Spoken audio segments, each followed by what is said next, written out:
no, que estamos hablando de que era un sinvergüenza y que Jesús me quería, daba la cara por mí.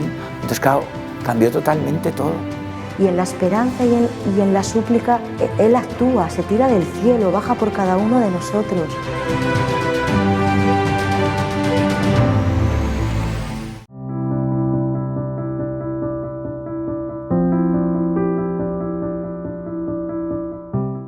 Yo me llamo Juan Manuel, soy un joven de 17 años, vivo en Colombia, como ya pues justamente aclarabas, en la ciudad, específicamente en la ciudad de Medellín. Bueno, vengo pues de una familia que es católica, más no fue muy practicante, por lo cual pues llevo a un poquito medio a alejarme durante, más que todo durante la niñez y la adolescencia, un poquito más de Dios.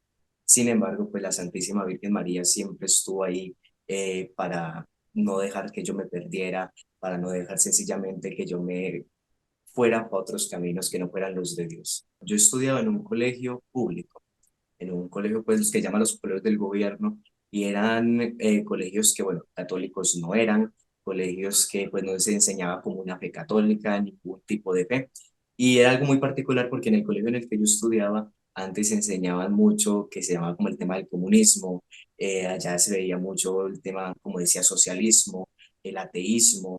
Entonces justamente eso fue como algo que empezó a influir para que yo me fuera alejando cada día más de la fe. O sea, porque justamente era también la influencia que había en este tipo de colegio.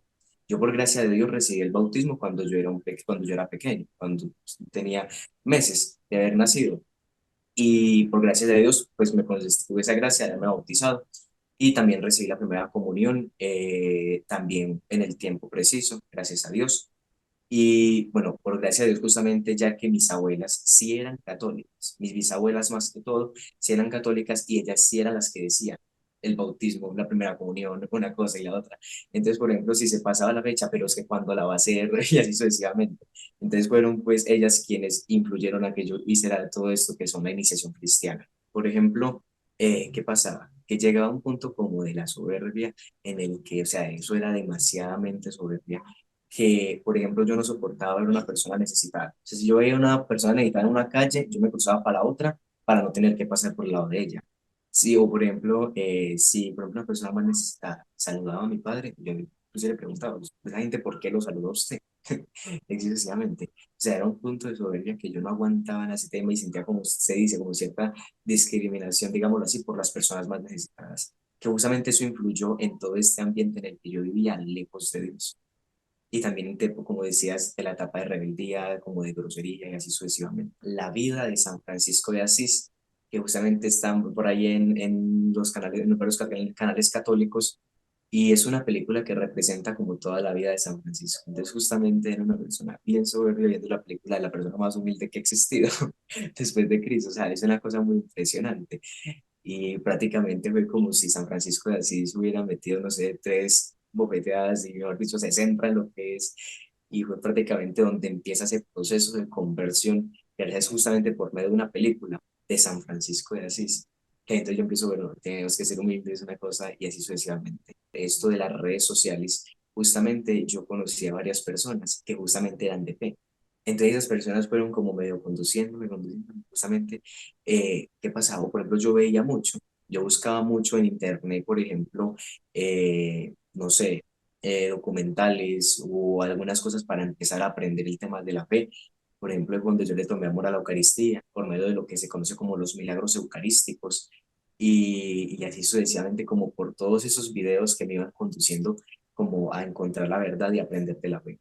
Hubo un tiempo justamente, ya que mi madre sufrió durante un tiempo de delicada salud, ella no me podía llevar a la iglesia, y entonces justo a la iglesia pues católica.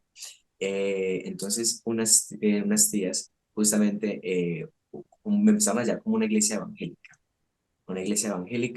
y bueno, bendito sea Dios, allá duré un tiempo, justamente eso fue antes de ver la película de San Francisco. Ya la película de San Francisco fue después, e inclusive pues allá fue donde yo duré un tiempo, como digo, asistiendo a una iglesia evangélica donde pues obviamente nos enseñaban tanto el amor a María y así sucesivamente, no lo vean como algo necesario. Sin embargo, la Virgen siempre estaba ahí como intentando introducirme a la iglesia.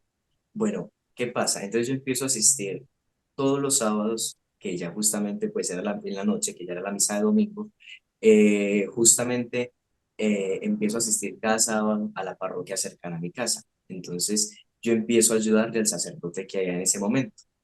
Entonces justamente empiezo yo así a ir frecuentemente y entonces cada día era como más ese deseo de seguir yendo a la Eucaristía. Entonces yo ya empiezo a ir también los miércoles, que los miércoles en la parroquia se hacía la exposición del Santísimo. Entonces justamente yo también iba los miércoles, a miércoles, sábado, miércoles, sábado. Entonces justamente recuerdo un día que yo voy a ir un miércoles y entonces yo le digo a mi madre, bueno, voy para misa y a la parroquia. Y entonces justamente me dice ella, bueno, ¿y es que usted quiere ir a misa todos los días ya o qué? Y yo dije, bueno, la verdad es que sí. Yo pensé inmediatamente en mi cabeza, la verdad es que yo quisiera ir a misa todos los días.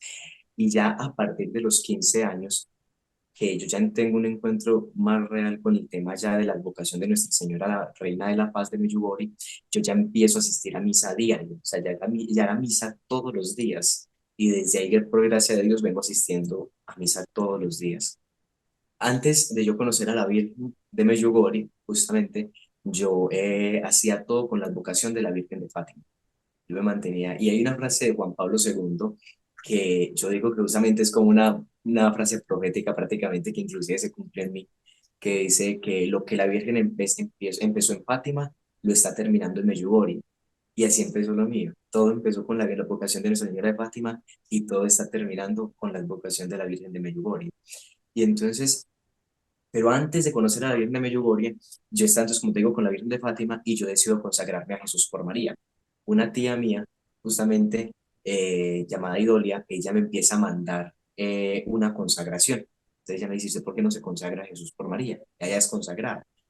Y eso fue aproximadamente 4 años. Yo ya soy consagrado a Jesús por María hace ya 4 años. Y entonces con el método de San Luis María Griñón de Montfort, que es la consagración de 33 días. Y entonces justamente yo empiezo como en el proceso y bueno, me consagro a la Santísima Virgen María. ¿Qué pasa? Entonces ya como ese encuentro con María, Reina de la Paz, yo empiezo a sentir en una noche que yo estaba rezando el Santo Rosario, como una voz prácticamente interior, como una llamada de la Santísima Virgen María, que prácticamente era Nuestra Señora, la Reina de la Paz. Sin embargo, yo en mi vida había escuchado hablar de Medjugorje. Yo solamente era la Virgen de Fátima, o sea, yo no sabía nada de Medjugorje, pero yo sentía que algo me incitaba a buscar, busque a María, Reina de la Paz. Y entonces justamente ahí es donde yo empiezo como a buscar y a buscar, y ahí es cuando yo encuentro a Medjugorje. Y mejor dicho, como se dice, un enamorado completo de Medjugorje, de todo lo que pasa allá, es impresionante. Y por gracia de Dios, eh, todo este tema, ya desde hace 4 años, desde que tuve ese encuentro con María Reina de la Paz, hace aproximadamente unos 3 años, yo llevo aquí como evangelizando por temas de los mensajes de la Virgen de Medjugorje, llevando, conoce a Medjugorje, conoce acerca de Medjugorje, y así sucesivamente dando a conocer ese mensaje que la Santísima Virgen María da en Medjugorje, que pues es paz, conversión, oración, grupos de oración, todo lo que la Santísima Virgen María nos pide desde allá. Ahora, por medio de este cuadro, es como una promesa muy grande de la Santísima Virgen María, porque pues yo no tenía en aquel momento ninguna imagen de la Virgen de Medjugorje, porque yo no conocía a Medjugorje por ningún lado. Y entonces cuando empiezo a sentir ese llamado, yo tampoco la verdad sabía dónde conseguir una imagen de ella, porque tampoco es que aquí se consiga tan fácil las imágenes de ella. Y entonces llega un día en que la Santísima Virgen María pone una persona, esa persona con solamente verme una vez, me dice, te voy a regalar un cuadro de la Santísima Virgen. Y ese día llega justamente este cuadro, que bueno, pasan cosas muy místicas con él, como ya había informado antes. Eh, por ejemplo, una de las cosas que pasó cuando él venía en el bus con este cuadro, hay una cosa muy impresionante porque detrás del bus venían varias palomas blancas, como persiguiendo el bus. Y así justamente hasta que llegó a mi casa. Entonces eso fue una cosa muy impresionante. Por ejemplo, también con este cuadro que le salen escarchas. O sea, usted ve que el cuadro está común y corriente y de la nada usted ve cuando le empieza a brillar algo por el ojo, por el cabello, por una cosa, y usted se lo intenta quitar y no tiene nada, pero se acerca y hay algo que alumbra y usted ve que al rato va desapareciendo y ya no tiene nada. O sea, es como muy particular. Y por ejemplo, usted ve que el cuadro lo mira usted de todas partes, de absolutamente todas partes, y ese cuadro lo ha conocido muchos sacerdotes. y, mejor dicho, le encanta. Y justamente hay sacerdotes que son muy carismáticos que justamente dicen que, bueno, es como si literalmente la Virgen se hubiera entrado en ese cuadro. Y así es. El Padre Pío, ¿de qué manera surge? Justamente, bueno, yo empiezo en ese proceso de conversión y entonces a mí me hablaban de los padres espirituales. Que entonces, por ejemplo, decirle a nuestro Señor, que es, Señor, muéstrame cuál es mi Padre espiritual, o sea, qué santo me adopta espiritualmente, qué santo es pues como mi guía. Y pues yo, la verdad, yo pensaba, no, mínimo es San Francisco de Asís, pues por él vino mi conversión, el proceso de conversión mío. Pero yo dije, bueno, pero no pidámosle al Señor cuál es cuando yo empiezo a ver como mucha manifestación del Padre Pío, pero tampoco es que me haya como muchas veces interesado por la vida de él, ¿no? Pues yo más que todo era como por San Francisco, por lo mismo, porque era como el santo de mi conversión, y porque oía mucho hablar de San Benito Abad y así sucesivamente, pues por la medalla y de San Benito, y ya, pero pues del Padre Pío nunca.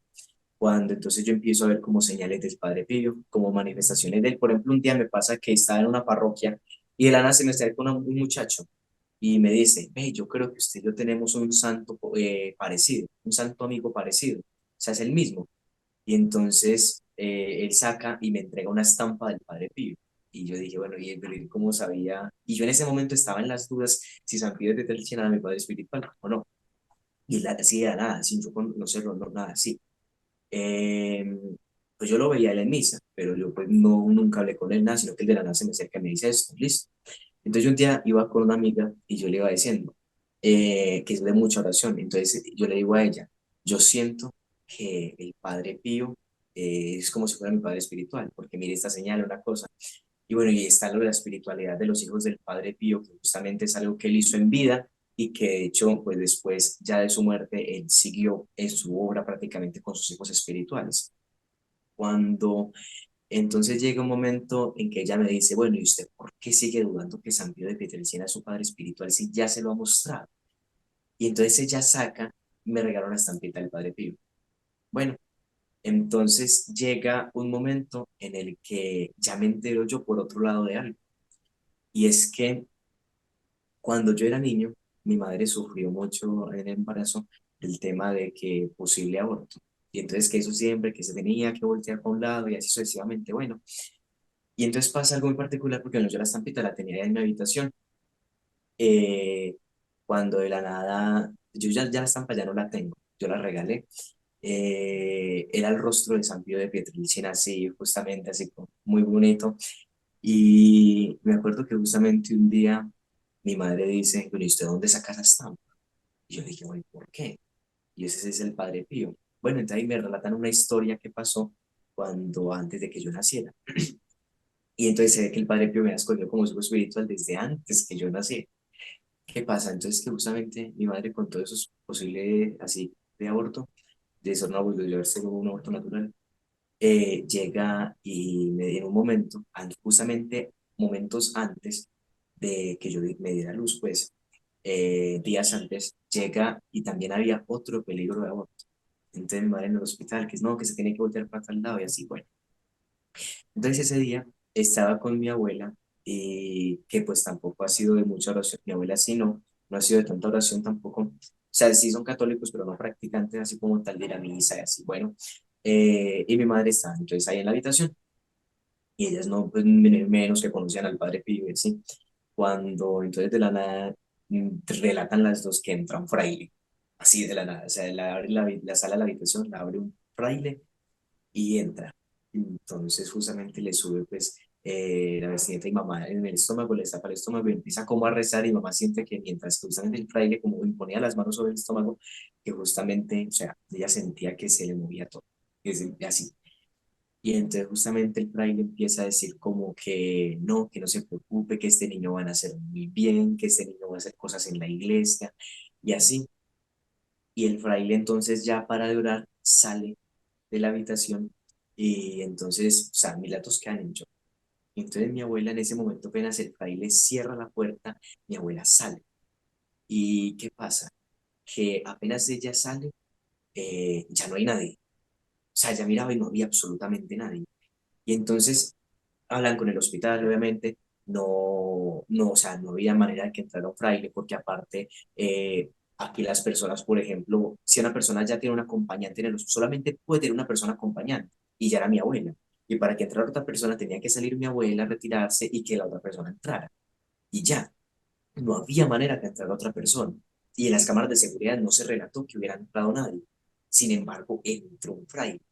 Y entonces cuando mi madre dice justamente que es donde saqué esa estampa, era porque el mismo fraile que estaba en la estampa era el mismo fraile que había entrado. O sea, imagínense nada más eso. Entonces ahí es donde empieza la espiritualidad de San Pío de Pietrelcina, pienso yo. Y vi perfectamente, por ejemplo, cuando yo nací, por ejemplo, perfectamente bien, gracias a Dios. Y entonces imagínense nada más, ahí es donde empieza como esa espiritualidad del Padre Pío. Ya por allá, ya hace el año pasado, yo estaba con una amiga y ella justamente me dice, no, pídale yo quería una reliquia del Padre Pío. Entonces ella me dice, no, ¿sabe que eso prácticamente es imposible? Porque eso ya prácticamente solamente lo concede Roma. Y más porque la una reliquia es algo muy sagrado para la iglesia. Y entonces, y ahora un santo tan conocido como lo es San Pío de Pietrelcina. Entonces justamente me dice, ella no, vea, él es su papá espiritual, pídale a él que le regale la reliquia y si él se la quiere regalar, a sus manos llega. Entonces yo en un silencio total, yo era, no, bueno, San Pío de Pietrelcina, regáleme una reliquia espiritual, una reliquia suya. Y bueno, cuando de la nada el año pasado, a inicios de septiembre, yo estaba ayudándole a un sacerdote y justamente estaba esta amiga cuando de la nada llega ella y me dice, vea, les regalo, feliz cumpleaños.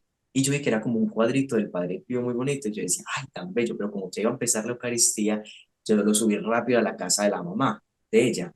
Entonces justamente y estaba allá y ya van para la Eucaristía, cine porque ya hasta que llegaba el Padre. Y de la nada yo siento como algo que me dice, no, revise bien ese cuadro, ¿qué cuadro tiene algo que revise, no? Y entonces yo digo, ay, bueno, voy a subir en un momentico, lo veo y vuelvo y bajo rápido, antes de que llegue el padre. Entonces yo subo y reviso y justamente había una reliquia de segundo grado del Padre Pío. Había un pedacito del fragmento de la vestimenta de él, que justamente es la reliquia que está aquí atrás mío. Y entonces justamente hay un pedacito de tela aquí en ese pedacito café que se logra ver. Y justamente es una reliquia de segundo grado del Padre Pío. Entonces ahí es donde uno empieza a ver, bueno, aquí tiene que haber algo. La espiritualidad del Padre Pío tiene que estar aquí. Y más porque, por ejemplo, hay momentos en los que, bueno, uno como ya en tanta misión de temas de fe y así, uno empieza a sentirse muchas veces como atacado por los de abajo, digámoslo así, y San Pío de Pietrelcina siempre estaba ahí, siempre, siempre, y entonces era algo muy impresionante porque es como yo muchas veces lo relato, y es que pues, me pueden ver andando solo, pero yo detrás de mí tengo al Padre Pío y eso nadie lo quita, entonces es muy impresionante todo eso. Toda mi familia, por ejemplo, mis abuelos, mis tías, mis tíos, por ejemplo, ya han vuelto, por ejemplo, al rezo del rosario. Ellos me dicen que yo lo recé con ellos, entonces justamente yo ya rezo el Santo Rosario con ellos ya todos los días, y ahí va como en ese proceso, ahí dando pasitos a pasitos, volviendo al tema de la fe. Por ejemplo, mis padres ahora están frecuentando más la Eucaristía, por ejemplo, cada 8 días, y así ya están empezando, intentando a ir. Y entonces, claro, esto ha influido en el tema también de la conversión, no solamente de mi casa, como mi padre, mi madre y mi hermano, sino también en todo en general, mis abuelos que justamente no oraban, pues, o sea, no iban a la iglesia, a misa y así, y mi rezar el rosario. Y por ejemplo, mis tíos, mis tías también, por ejemplo. O sea, ha sido como una continua pequeña conversión paso a paso con cada uno de ellos. Y ellos, claro, al ver tanta entrega a la Virgen, por ejemplo, yo siempre porto lo que es la medalla milagrosa, que es como esta medalla que cargamos muchas veces los consagrados, y justamente ellos empiezan a ver, bueno, y empiezan a ver que yo empiezo a juntar con tanto consagrado, o sea, porque vean que todo el mundo en el momento tenía la medalla de la Virgen. Entonces, bueno, cuando de un momento a otro mi padre se consagra a la Virgen, en una consagración el año pasado que hicimos y justamente se consagra a la Virgen. Y eso fue una cosa impresionante. Entonces, justamente también, por ejemplo, mi hermano, mi madre, mi padre portan la medalla milagrosa también y así sucesivamente. O sea, en ellos el proceso de conversión también para con ellos. Aunque yo siento justamente que en este momento la Santísima Virgen María me tiene es como cumpliendo otra misión, digámoslo así, y que es justamente hasta el momento pues es desde el matrimonio, lo que pues podido comprender lo que la voluntad de Dios es el matrimonio, actuar en el tema de todas las misiones de María Reina de la Paz. Yo hasta el momento no he podido ir a Medjugorje. Sin embargo, por gracia de Dios, la Virgen es muy impresionante. Y ahí es donde dice justamente que la intercesión de la Virgen siempre ha estado ahí. Y es de que, mejor dicho, yo un día le pedí a la Virgen, madre, regálame ahorrar, o sea, ni siquiera le pedí que me lo regalara, le dije, regáleme ahorrar para ir a Medjugorje. Y me acuerdo que estaba haciendo por 9 días una oración y llega como el cuarto día, se contacta conmigo una persona que es de Medjugorje y me dice, no se preocupe que yo le voy a regalar el viaje a Medjugorje. Así de la nada, o sea, impresionante. Entonces era la Virgen actuando. Y de hecho yo en Medjugorje, a mí me conocen mucho en Medjugorje por gracia de Dios, y yo tengo muchos amigos también allá en Medjugorje, y así de la nada digo uno de ellos, bueno, yo le voy a regalar a usted para que se venga para Medjugorje. Lo que son Mirjana y Marilla Pavlovsky, justamente, que son dos videntes de Medjugorje, han oído ya hablar de mí en varias ocasiones. Entonces, por gracia de Dios, ellas también me han conocido por tema de, por ejemplo, que ve, allá hay un muchacho en Colombia que peregrina con la Virgen de Medjugorje y lleva los mensajes de la Reina de la Paz, y entonces la vidente, bendito Dios, imagínense. De hecho, justamente cuando uno empieza como a dejar actuar la mano de Dios, a pesar de que uno vea que el mundo, mejor dicho, qué pasa, y así obviamente, y uno no le pone, o sea, no ve, sino que sencillamente empieza a aceptar la voluntad de Dios, eso, mejor dicho, pasa de todo. Dios puede actuar y Dios actúa en la calma, no en todo el ambiente de guerra y así sucesivamente, y así.